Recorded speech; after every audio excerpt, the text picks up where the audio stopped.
નમસ્કાર, હું પ્રવીણ. આમ તો ચૂંટણીનો માહોલ છે, ચૂંટણીની ઘણી બધી ચર્ચાઓ છે અને એમાં પણ પર્યાવરણ વિષય ઉપર મેઇન સ્ટ્રીમ મીડિયામાં વાત થાય, બેકગ્રાઉન્ડ સ્કોર સાથે જઈએ, રોજ એ યાદ દેવડાવવું પડે છે. તો પછી એવું થાય કે મેઇન સ્ટ્રીમ મીડિયા માટે આ વિષય એકદમ ડ્રાય થઈ ગયો છે. ડ્રાય સ્ટેટ હોય કે ડ્રાય સ્ટેટ ના હોય, દર 5 જૂન આવે પર્યાવરણ વિશે એકાદ બે કાર્યક્રમ યોજાઈ જાય એવું નથી. ચિંતા તો ઘણી બધી છે. ગ્લોબલ મંચ ઉપર વૈશ્વિક નેતાઓ મળે છે, સારા સારા ભાષણો આપે છે, પરંતુ વિકાસની હોડ એવી જામી છે કે બહાર કોન્ક્રીટનું જંગલ છે અને 2 BHKમાં એસી વગર રહેવું મુશ્કેલ છે. અને ગ્રામ્ય વિસ્તારોથી લઈને શહેરી વિસ્તારોમાં આ પ્રકારની પરિસ્થિતિ છે. હવે સી વોટર, આમ તો કોઈ પણ રાજ્ય કે દેશની ચૂંટણી માટે સી વોટર સર્વે કરે છે કે કોણ જીતી રહ્યું છે, કોણ હારી રહ્યું છે, રુઝાન ટાઈપ સર્વે હોય છે. પરંતુ સી વોટરે યેલ સાથે એક સર્વે કર્યો ગ્લોબલ વોર્મિંગને લઈને, જે ખરેખર આંખ ઉગાડનારો છે.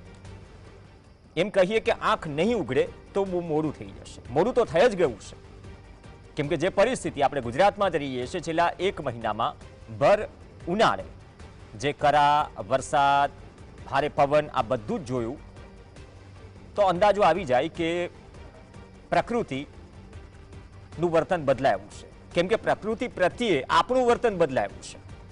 સાબરમતીની સાફ સફાઈ થઈ, કેટલા ટન કચરો નીકળ્યો તમે સૌએ જોયું. હા, ખોદકામ નથી કરવામાં આવ્યું, નદી ઊંડી નથી કરવામાં આવી. સત્તાધીશોએ આવીને કહી દીધું આવતીકાલથી નર્મદાના નીર વહેવા લાગશે, પણ એ નીર ગટરના પાણી બનતા બહુ લાંબા દિવસો નહીં લાગે. એ પણ કડવી વાસ્તવિકતા છે. ભલે આપણે ડ્રેનેજથી લઈને બધું જ લઈને બહારથી લોન લઈને જે પ્રક્રિયામાં છીએ, વિકાસના કાર્યો કરી રહ્યા છે, પરંતુ કેટલા પ્રેરણાદાયક છે અથવા તો કેટલા રિઝલ્ટ ઓરિએન્ટેડ છે એ એક સવાલ છે. જે સર્વેની વાત છે, જે આંખ ઉઘાડનારી છે, એ સી વોટર અને યેલના સર્વેમાં ડિસેમ્બર 2024થી ફેબ્રુઆરી 2025 વચ્ચે આ સર્વે કરાયો. જે મુખ્ય મુદ્દા છે તમારી સામે ચાલી રહ્યા છે, બાદમાં આપણે આગળ વાત કરીશું. તેમાં 60% લોકોએ જે કૃષિમાં કીટક અને રોગોનો સામનો કર્યો. નવા રોગ પણ આવી રહ્યા છે અને કૃષિ પ્રધાન દેશ છે, તો પછી ત્યાં મુશ્કેલી હોય તો ચિંતામાં દેશનું અર્થતંત્ર હોય. આમ પણ કોવિડમાં એકમાત્ર કૃષિ સેક્ટર હતું જે પ્લસમાં હતું, બાકી બધા માઇનસમાં હતા. 68% ભારતીયો સરકારના 2047ના નેટ ઝીરો લક્ષ્યાંકને સમર્થન આપે છે, પરંતુ ગોલ લાંબો છે, એના માટે પ્રતિબદ્ધતાથી કામ કરવું પડશે. એ વેકલને બધું જ આવ્યું છે અને લોકો દિનચર્યા બદલવા પણ તૈયાર છે, ઘણા લોકો. પણ સૌથી ચિંતાનો વિષય એ છે કે વર્ષ 2024-25માં 10માંથી 4 ભારતીયોએ ખાદ્ય પદાર્થની અછતનો સામનો કર્યો અથવા તો ભય તેમને લાગ્યું. જે 80 કરોડ લોકોને મફત અનાજ આપણે આપીએ છીએ, કોવિડ ગયો પરંતુ આ સ્કીમ હજુ ચાલુ છે અને સરકાર કહે છે કે 20 કરોડ લોકોને અમે ગરીબીમાંથી બહાર કાઢ્યા.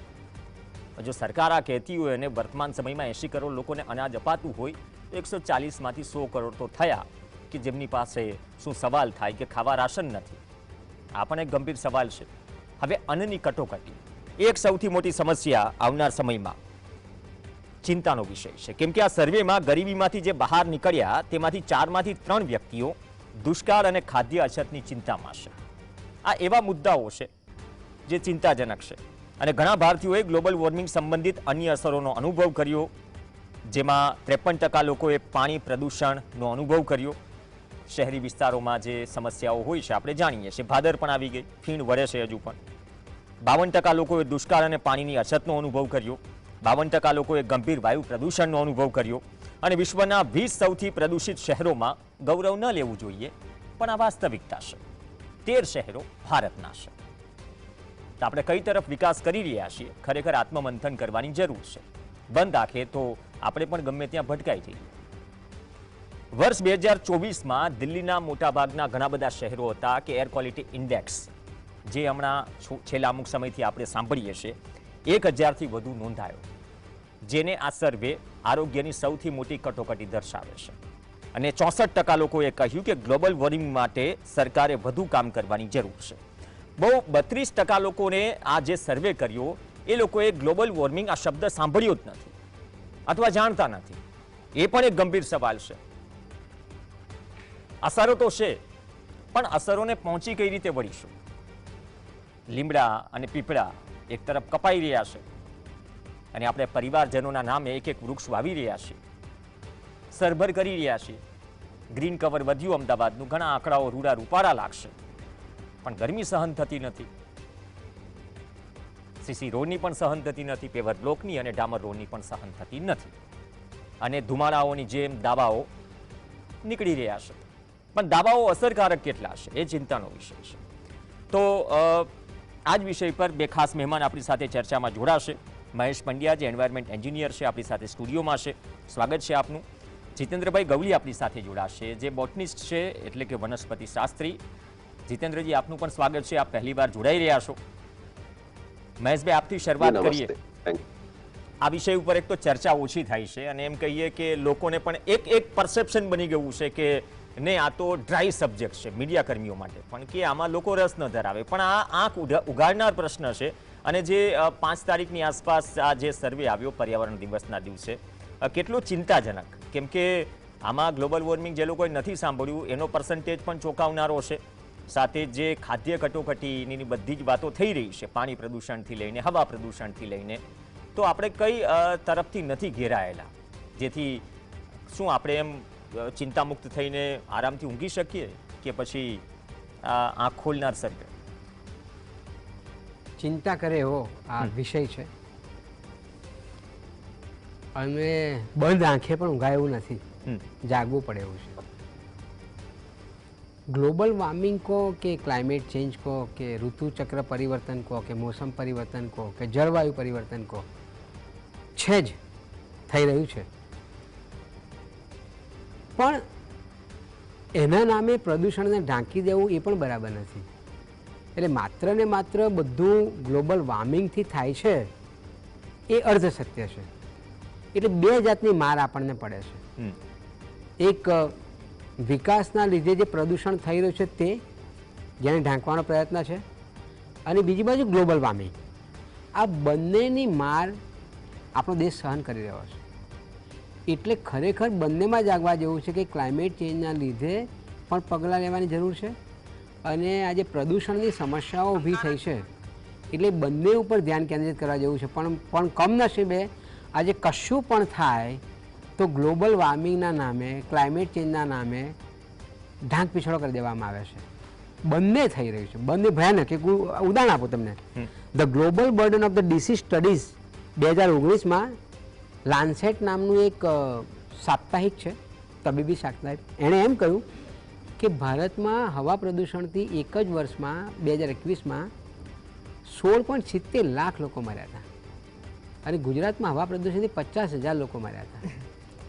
અને બીજી વાત એ છે કે બીજું કે એક ક્લીન એર ફંડ, એમનો પણ રિપોર્ટ છે.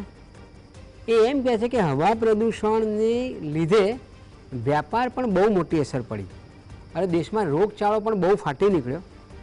કદાચ આંકડો અતિશયોક્તિવાળો લાગશે પણ આ એમનો આંકડો છે. 95 અબજ ડોલરનું નુકસાન ભારતે સહન કરવું પડ્યું છે આ પ્રદૂષણના લીધે, જે જીડીપીના 3% જેટલું છે. અને જે આપણે કર ભરીએ છીએ જુદી જુદી જાતના, જાતના અને ભાતના, એ કર ભર્યાના 50% જેટલું આ નુકસાન આ પ્રદૂષણના લીધે થાય છે. અને ભારતના સ્વાસ્થ્ય સેવાઓના બજેટના 150% જેટલું આ છે. એટલે પ્રવીણભાઈ, ગ્લોબલ વોર્મિંગ તો છે જ, એની અસરો તો છે, એમાં ના નથી, પણ સાથે સાથે આ પ્રદૂષણની પણ બહુ જ મોટી અસરો છે. અને એ પ્રદૂષણની અસરો આ ગ્લોબલ વોર્મિંગની અસરને વેગ આપે છે. યુએનઈપીનો બરાબર કોવિડ વખતે યુનાઇટેડ નેશન એન્વાયરમેન્ટલ પ્રોગ્રામનો એક રિપોર્ટ આવ્યો. એમણે એમ કહ્યું કે ગ્લોબલી બાયોડાયવર્સિટી ઘટી રહી છે, એના લીધે ફ્લૂ જેવા રોગો થઈ રહ્યા છે. અને ભારતમાં બી બાયોડાયવર્સિટી ઘટી રહી છે. એટલે આ ગ્લોબલી વાત કરે એટલે ભારત બાકાત નથી, અથવા તો એમ ના કહેવાય કે ના આપણા વિકાસના લીધે કશું નથી થયું, આ તો ગ્લોબલ વોર્મિંગ છે એટલે આપણે શું કરીએ. સવાલ એ પણ થાય પ્રવીણભાઈ કે આટલા ગંભીર રિપોર્ટ આ સી વોટરે સર્વે કર્યો, ગ્લોબલ વોર્મિંગમાં નદીઓ ગટર ન બને. એક્ઝેક્ટલી, એ આપણા હાથમાં છે. અને સી વોટર જો અભ્યાસ કરતી હોય, લાન્સેટ જો અભ્યાસ કરતી હોય, ક્લીન એર ફંડ જો અભ્યાસ કરતું હોય, તો ભારતની સરકાર ને ગુજરાતની સરકાર કેમ અભ્યાસ નથી કરતી? અભ્યાસ તો થતો હશે ને? ના, નથી થતો, એટલે જાહેર નહીં કરતા હોય કદાચ. જાહેર નહીં કરતા હોય, અને જાહેર ના કરતાનો ઉપયોગ ના કરવાનો હોય તો અભ્યાસનો અર્થ ખરો કોઈ? ગ્યાસપુરથી લઈને વૌઠા સુધીના 120 કિલોમીટર લાંબા સાબરમતીના નદીના પટના જે પ્રદૂષણ થયું છે, તો તમે અભ્યાસ તો કરો એની સ્વાસ્થ્ય ઉપર કેટલી અસર પડી, એનિમલ હસબન્ડરી પર કેટલી અસર પડી, એની ફૂડ પ્રોડક્શન પર કેટલી અસર પડી. એટલે આ બધું પણ કરવાની જરૂર છે. પણ કમનસીબે ગ્લોબલ વોર્મિંગ સમસ્યા છે જ, એમાં ના નથી, પણ ગ્લોબલ વોર્મિંગના લીધે પ્રદૂષણને ઢાંકી દેવામાં આવે છે. ઓકે, આપણી સાથે જીતેન્દ્રજી છે. જીતેન્દ્રજી, જે પ્રદૂષણ ગ્લોબલ વોર્મિંગની વાત કરી, અલગ અલગ ડેફિનેશન અપાય છે, સરકારો આવતી રહેશે, જતી રહેશે, પરંતુ વિશ્વ સામે જે પડકારો છે, આપણા દેશ સામે જે પડકારો છે, એ પડકારોને રિગાર્ડિંગ જ્યારે યંગસ્ટર્સનો કોઈ ઓપિનિયન લેવામાં આવે, આમાં યંગસ્ટર્સનો ઓપિનિયન લેવાયો છે મોટા ભાગે, તો જે પરિસ્થિતિ સૂચવી જાય છે, ચિંતા જે સૂચવી જાય છે, એ ચિંતાઓ પર ખરેખર ચિંતન થાય છે ખરા પૂરતું, કે પછી આ પ્રકારના અભ્યાસો દર વર્ષે આવે અને જતા રહે? જે લોકો કામ કરે છે, તમારા જેવા લોકો, એ લોકો સતત આ મુદ્દે વાતચીત કરતા રહે, પરંતુ એ મુદ્દે ખરેખર રાષ્ટ્રીય સ્તરે ચિંતન થાય છે ખરા કે આમાંથી આપણે થોડીક ચિંતામાં ઘટાડો કરવો જોઈએ? રાષ્ટ્રીય સ્તરે થાય છે, ઇન્ટરનેશનલ સ્તરે પણ થાય છે આવા બધા ચિંતનો, પણ ઇમ્પ્લિમેન્ટેશનની વાત આવે છે ત્યારે એવું લાગે છે આપણને કે બરાબર જે વાતો કહેવાય છે સેમિનાર સિમ્પોઝિયમમાં, જે બુલેટેડ પોઈન્ટ્સ કે એવા મુદ્દાઓ આવ્યા છે કે ભાઈ આવવાથી આવું કરવું પડશે અથવા તો કરવું જોઈએ, તો એ થતું નથી હોતું, અને માટે આ વસ્તુ વણસતી જ જાય છે, બગડતું જ જાય છે. એટલે તમે જુઓ, જેમ પોલ્યુશન એક રીઝન છે જે ગ્લોબલ વોર્મિંગને એડિશન, એટલે એકચ્યુઅલી ઘણી વખત એવું થાય છે કે આ પરિણામ શેનાથી થયું, તો એ તમે એવું સચોટ રીતે નહીં કહી શકતા કે આ થવાનું કારણ ગ્લોબલ વોર્મિંગ હતું કે પ્રદૂષણ હતું. એટલું એ હળીભળી ગયેલું છે વસ્તુ, અને આખી આપણી જે પેટર્ન બદલાઈ રહી છે. Global warming is what is, આપણા ઋતુ ચક્રમાં જે બદલાવ આવી રહ્યા છે ને એનો અનુભવ હવે વધારે ફ્રિકવન્ટલી થવા માંડ્યો. દર વર્ષે હવે આ વસ્તુઓ વધતી જાય છે. ઘણી બધી એવી જગ્યાઓ છે કે જ્યાં વરસાદ વધ્યો છે રેનફોલથી, ગ્લોબલ વોર્મિંગ, પણ એ વરસાદ વધે છે, પણ એ જે વરસાદના દિવસો છે એ ઓછા થઈ ગયા છે. એટલે બહુ ઓછા દિવસોમાં વરસાદ વધુ પડે અને ફ્લડ આવી જાય છે, ત્યાં પૂર આવી જાય છે. એટલે એ આખી પરિસ્થિતિનું ફરીથી એને જ કે તમે સાચવી નથી શકતા, નુકસાન થવાનું વધતું જાય છે, અને પછી આપણે છેલ્લે જેમ હાથ ઝટકી નાખીએ છીએ કે આ તો ગ્લોબલ વોર્મિંગ છે, આપણા હાથની બહારની વસ્તુ. પણ માઇક્રો લેવલનું જે પ્લાનિંગની વાત છે, આપણું અર્બનાઇઝેશન છે, આપણે કેટલું શહેરીકરણ કરવું જોઈએ, રસ્તાઓ કેટલા પહોળા હોવા જોઈએ, અને અમુક રસ્તા ઉપર તો કેમ વેજીટેશન નથી જોતું, એ પણ એક મોટો પ્રશ્ન. એટલે આપણે વૃક્ષો કેમ નથી સાચવતા, આપણે ગ્રીન કવર સિટીની અંદર તો કેમ નથી રાખી શકતા, અથવા તો વોટર બોડીઝ છે, જે તળાવો છે, નદીઓ છે, એના કોતરોમાં પણ આપણે વસાવટો કરી છે. બધી જગ્યાએ માણસે કોન્ક્રીટાઇઝેશન કરવાનું ચાલુ કરી દીધું છે. એટલે આ વસ્તુ વધારે ને વધારે વકરતી જશે. ગ્લોબલ વોર્મિંગને આ બધી વસ્તુ એડિશન, વધારાની પેલી શું કહેવાય કે તમે મૂળ વસ્તુ ખરીદો છો તો એની સાથે આ સાબુની વડી બી લઈ જાઓ ને આ મીઠાઈ પણ લઈ જાઓ ફ્રી, એ ટાઈપનું આ વધતી જાય છે. આપણે એને એડિશન કરી રહ્યા, એટલે આપણે ક્યાંક ને ક્યાંક આને સ્ટોપ કરવાની જરૂર પડશે. આપણે આ ખાલી એક્શનની વાતો નથી કે અમુક ખાલી પ્રેરણા છોકરાઓમાં આવે કે યંગસ્ટર્સ, તમે મને પૂછો છો કે યંગસ્ટરમાં જાગૃતિ છે, બહુ સારી વાત છે, પણ હું સામા પછી એવો પ્રશ્ન કે હું ઘણા બધાને ઓળખું છું ને રહું છું ને એમની જોડે ઇન્ટરેક્શન કરું, તો હું જેટલા ધારો કે હું 200 છોકરાઓને ઓળખતો, એમાંની ફક્ત 5 કે 7 છોકરા એવા છે કે મને ખબર છે કે પ્રોપરલી ઇકો ફ્રેન્ડલી એમની લાઈફસ્ટાઈલ એ લોકો તરફ અજમાવી રહ્યા. તો આ જે બાકીના જે 190, 92, 93 જેટલા લોકો છે, એમનું શું? કેમ કે they are not concern about. અને જેમ આ સર્વેમાં કીધું કે 30 થી 35% લોકોને તો આ સાચે ગ્લોબલ વોર્મિંગ કોઈ વસ્તુ છે એનો ખ્યાલ નથી. તો અવેરનેસની એક વાત થઈ કે જે અવેરનેસ કરતી જેટલી પણ સંસ્થાઓ છે પર્યાવરણ વિશે, અત્યારે તમે જો પર્યાવરણનું નામ લઈને કામ કરતી સંસ્થાઓની હાલત પણ બહુ કફોડી, બિચારા કઈ કરી નથી શકતા ખાસ. તો એ એમનો મેસેજ જ આ સમાજમાં ને એની સાથે સાથે પેરેલલી એને કયા એક્શન લેવા જોઈએ કે જે થકી આપણે પોલ્યુશન ઓછું થાય અને ગ્લોબલ વોર્મિંગ અથવા તો ક્લાઇમેટ ચેન્જની અસરો થોડી ઘણી અંશે ઓછી થાય. અચાનક તો આપણે બદલાવ નથી લાવી શકવાના. એના માટે બહુ જ every year we have to reduce down the emission, every year we have to increase the green cover, વધતું જશે ત્યારે આ અસરો થોડી થોડી ઓછી થશે. કદાચ 10-15 વર્ષ પછી આની અસરો આપણને ઓછી થયેલી દેખાશે. એટલે આ એવી પ્રક્રિયા હોવી જોઈએ. પણ એ જ છે કે 15 વર્ષમાં પછી બીજી ડિમાન્ડો વધે છે, અર્બનાઇઝેશન એક્સપાન્શન થાય છે. એટલે આ આવી રીતે વધતી જતી વસ્તુઓ થઈ ગઈ છે આપણે.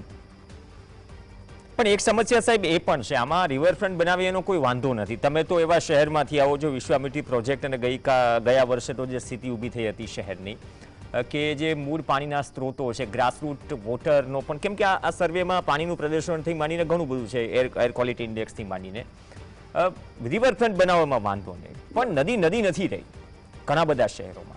અમદાવાદ જેવા શહેરમાં પણ તમે સિલજમાં હમણાં એક નેચરલ તળાવ હતું, એ નેચરલી ભરાતું હતું. ઘણા બધા તળાવો છે, આજકાલ તળાવો બનાવી દીધા. ઇન્ટરલિંકિંગ પાછળ 1100 જેવા કરોડ ખર્ચાયા, ભૂતકાળમાં પણ આંકડો આવ્યો હતો.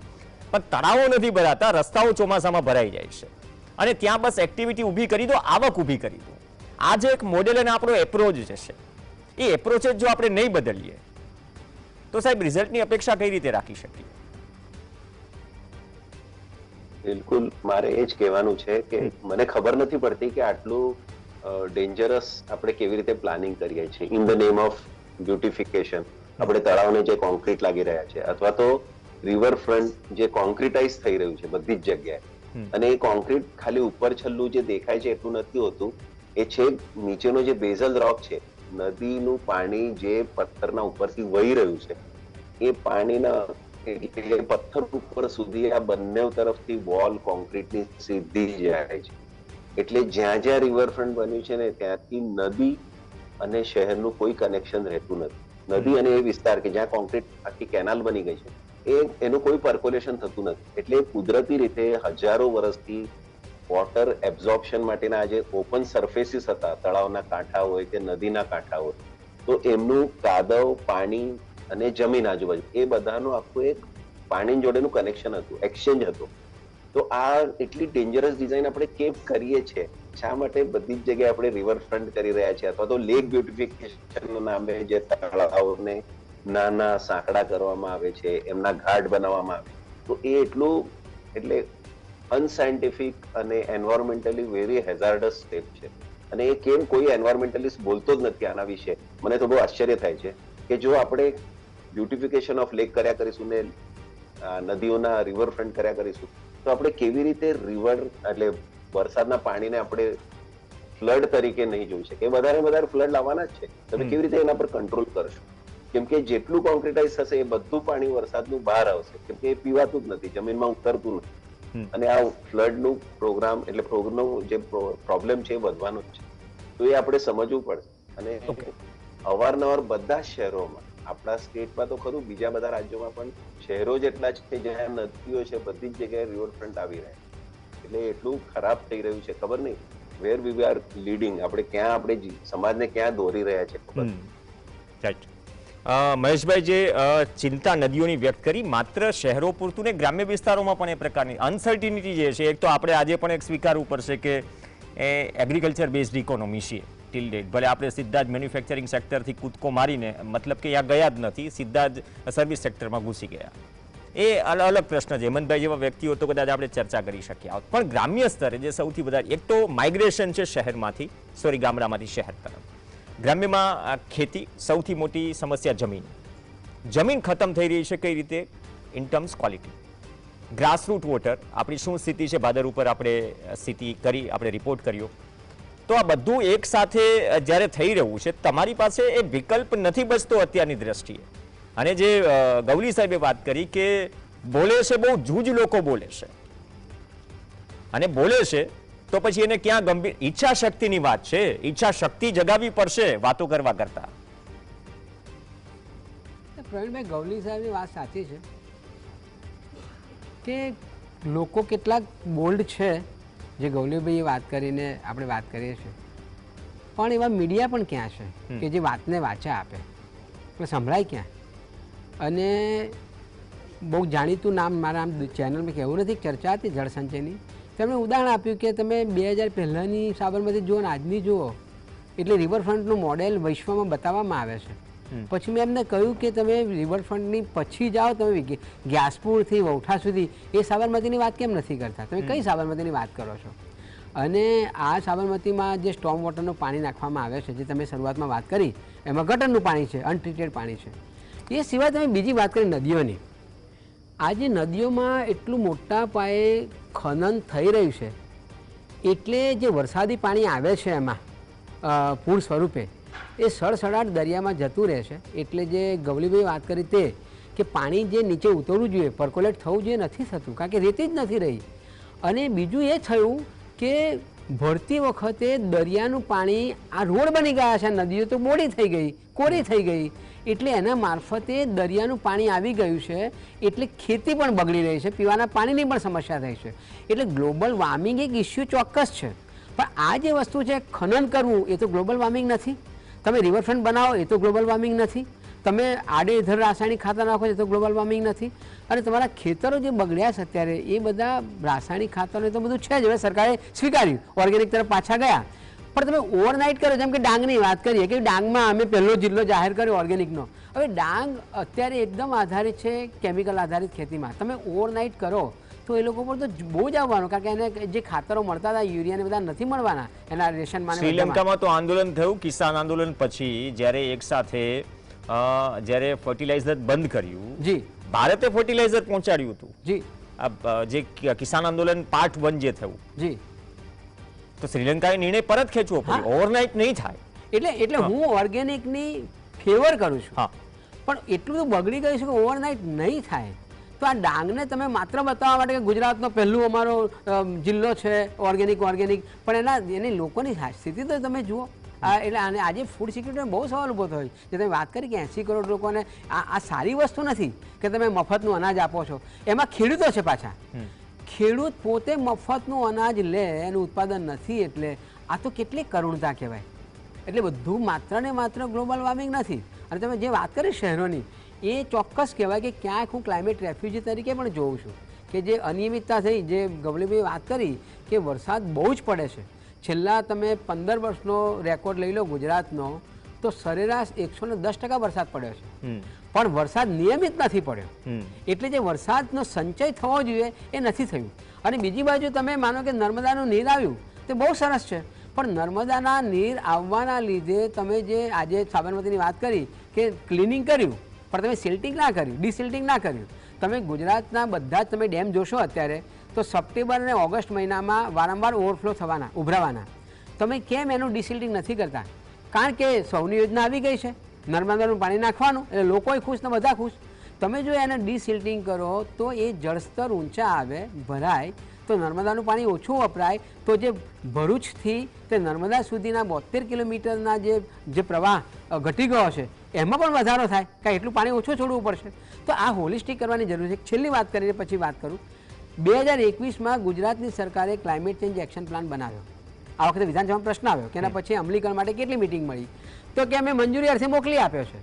હવે આટલો ગંભીર વિષય ક્લાઇમેટ ચેન્જનો છે, સ્ટેટ ગવર્મેન્ટે રિપોર્ટ બનાવ્યો છે, એની મંજૂરી ના મળે, એની પર કામ ના થાય તો કરવાનું શું? ઓકે, સમયનો અભાવ છે. ફાઇનલ કોમેન્ટ આપના તરફથી. ગુજરાત માટે પણ બહુ ચિંતાનો વિષય છે ગવલી સાહેબ. કોઈ એવી 3 બાબતો હશે જેના ઉપર પ્રાયોરિટીમાં થોડું ઇમ્પ્લિમેન્ટેશન, તમે વાત કરી કે ઇમ્પ્લિમેન્ટેશનની શરૂઆત થવી જોઈએ? એક તો આપણે જેમ અવેરનેસ તો ચાલ્યા કરે છે, શાળાઓમાં પણ અવેરનેસ હોય છે, પણ એની જો પ્રેક્ટિસ કરવી હોય તો એવા રૂલ્સ એન્ડ રેગ્યુલેશન છે જ. દરેક શહેરીકરણના, અર્બનાઇઝેશનના નિયમો છે, પણ એને આપણે કેટલા સખ્તીથી અમલમાં લાવીએ છીએ. કેમ કે આ ક્લાઇમેટ ચેન્જ હોય તો એને નાખવા માટે સર્વસામાન્ય લોકો તો આગળ આવશે, પણ સરકારની પહેલ બહુ જ ઇમ્પોર્ટન્ટ છે. એટલે એમાં એવું છે કે લગભગ 90% એફર્ટ તો સરકાર કે જે ડિસિઝન મેકર છે એમને કરવા પડશે, અને 10% કદાચ સમાજના લોકો આગળ આવીને પછી એમાં જોડાશે. 10% એફર્ટ એવા હોવા જોઈએ કે પછી સમાજ આવશે. 100% લોકોએ કરવું જોઈએ, પણ 90% કામો તો સરકારના માથે જ આવે છે જો ક્લાઇમેટ ચેન્જ સાચે તમને આવરવાનું હોય તો. એક તો ગ્રીન કવર ઓછું થાય છે, એને આપણે સમજવું જરૂરી છે, એ વધારવું જરૂરી છે. અને શક્તિનું પ્લાન્ટેશન, આજે જૂના વૃક્ષો કપાય છે અને શહેરના વૃક્ષો તો જાણે કોઈ કંટ્રોલ વગરની જ વાત થઈ ગઈ છે. મને વડોદરામાં બહુ જ એવા અનુભવ થયા છે કે એવું લાગે છે કે એકચ્યુઅલી કોર્પોરેશન કરે છે શું, એવું મોટો પ્રશ્ન થાય. એટલે એ એક શક્તિની લાટ કદાચ બીજા શહેરોમાં પણ આ પ્રોબ્લેમ છે, તો એ કરવાની જરૂર છે કે ભાઈ green cover is very important for all the urban area. Urban જે ફોરેસ્ટ છે, નેચરલી ગ્રોઈંગ વેજીટેશન કેમ નથી રાખતા? તો એવા પેચીસ કે જેને આપણે બિલકુલ અર્બનાઇઝેશનમાં ગણવું જ ના જોઈએ, તેવા પેચીસ છોડવાની જરૂર છે. તો બની શકે કે ત્યાંની બાયોડાયવર્સિટી, લોકલ જે નેટિવ સ્પીસીસ છે એ બધા સંગ્રહ થશે, સચવાઈ રહેશે, ત્યાંનું ઇકોસિસ્ટમ જળવાશે. અને પછી બીજી વાત આવે છે આ કોન્ક્રિટાઇઝેશન ઓફ ધ વોટર બોડીઝ અથવા તો એના banks of the water body. એમાં રિવરફ્રન્ટ છે કે લેક, આ લેક બ્યુટિફિકેશન ને રિવરફ્રન્ટની વસ્તુઓ બંધ થવી જોઈએ, એની જમીનો ખોલવી જોઈએ ફરીથી, અને એની જે લિંકિંગ છે એનું નેચરલ ગ્રેડિયન્ટ દ્વારા લિંકિંગ કરવું જોઈએ કે જે થકી જેટલો પણ વરસાદ થાય છે એ સીધે સીધો જમીનમાં ઉતરી જાય. એટલે પહેલા ગ્રીન કવર આવ્યું, પછી આપણું બ્લુ જે એરિયા છે, બ્લુ એરિયા એટલે વોટર બોડી. આ બે વસ્તુઓને સાચવવાની બહુ જ જરૂર છે, અને awareness of course is the part of it. પણ આમાં સૌથી વધારે જે તે કોર્પોરેશને, જે તે ડિસિઝન મેકર એટલે કલેક્ટર છે કે કમિશનર, એવા ઓફિસીસની આમાં બહુ જ કાર્ય કરવાની જરૂર છે. પછી એમાં ખોટા કોઈકને લાભ આપીને કોઈક બિલ્ડિંગો બનાવી દો, એ બધું ખોટી પ્રેક્ટિસ બંધ કરવી પડશે, ને તો આ બહુ અઘરું થવાનું છે. અમદાવાદમાં તો પીપીપીના ધોરણે પ્રાઇવેટ ગાર્ડનો પણ બની જાય છે. 8 માળના ફ્લેટ વેચાઈ જાય એટલે દિવાલો હટાવી દો. આ બહુ નવી વાત નથી. અને બાકી બ્યુટિફિકેશનના નામે અમદાવાદમાં જ ઘણા બધા લેક બની રહ્યા છે, કોન્ક્રીટથી મઢાઈ રહ્યા છે, અને જે પેવર બ્લોક છે એ મેડલની જેમ લાગી રહ્યા છે. સોશિયલ મીડિયામાં એક જોક વહેતી થઈ હતી, ટાઉન પ્લાનિંગ ક્યાં થાય છે, કોર્પોરેશનની ઓફિસમાં કે બિલ્ડરની ઓફિસમાં?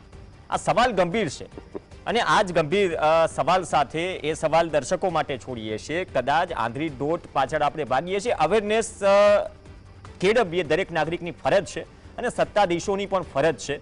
માત્ર રૂડું રૂપાળું રિવરફ્રન્ટ બનાવીએ વાંધો નહીં, ટિકિટના પૈસા પણ ખર્ચી લેશે લોકો, પણ સાથે સાથે એ જે નદી પર રિવરફ્રન્ટ બન્યું છે એને ગટરમાંથી નદી બનાવો, એ જ અપેક્ષા કદાચ ત્યાં જતા લોકો પાસે છે. નહીં તો પછી માસ્ક કે રૂમાલ બાંધવો પડશે, અને માસ્ક કે રૂમાલ એ નાગરિકોના ચહેરા પર નથી બંધાતો, તમારી જવાબદારી પર બંધાય છે.